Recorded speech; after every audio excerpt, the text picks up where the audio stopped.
இந்த புத்தகத்தை எழுதியவர் செஃபனியா. அவர் தீர்க்க தரிசனம் கூறிய காலம் ஜோசியா ராஜாவின் காலம். அந்த காலத்தில் மக்கள் விக்கிரக வழிபாடு, அநியாயம், கடவுளை மறத்தல் இவற்றில் வாழ்ந்தனர். செஃபானியா ஒரு முக்கிய எச்சரிக்கை கூறுகிறார். கர்த்தரின் நாள் வருகிறது. அந்த நாள் தீர்ப்பு நாள், தண்டனை நாள். மக்கள் செய்த பாவங்கள், விக்கிரகங்களை வணங்கல், கடவுளை மறந்து விடுதல், செல்வம் மீது நம்பிக்கை. அதனால் கடவுள் கூறுகிறார், அந்த நாள் இருள், பயம், அழிவு. ஆனால் கடவுள் ஒரு வாய்ப்பையும் தருகிறார்.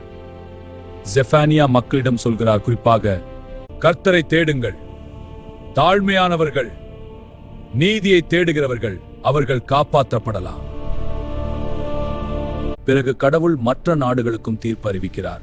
பிலிஸ்டியா, நினிவே, இவை அனைத்தும் தங்கள் அகந்தை மற்றும் பாவங்களுக்காக தண்டிக்கப்படும். தலைவர்கள், கொடூரமானவர்கள், நீதியற்றவர்கள், தீர்க்கதரிசிகள், பொய்யானவர்கள், ஆசாரியர்கள் பரிசுத்தத்தை அவமதித்தனர். இந்த நகரம் கட்டுப்பாடு இல்லாதது, கடவுளை கேட்காதது, திரும்பாதது.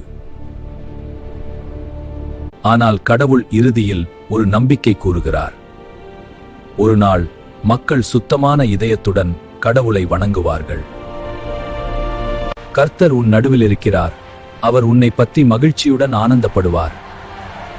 கடவுள் மக்களை காப்பாற்றுவார், அவர்களை மீண்டும் ஆசீர்வதிப்பார். எல்லா நாடுகளும் கடவுளை தேடுவார்கள். கடவுள் தன் மக்களை மீண்டும் சேர்ப்பார். புத்தகம் மிகவும் அழகான வார்த்தைகளுடன் முடிகிறது.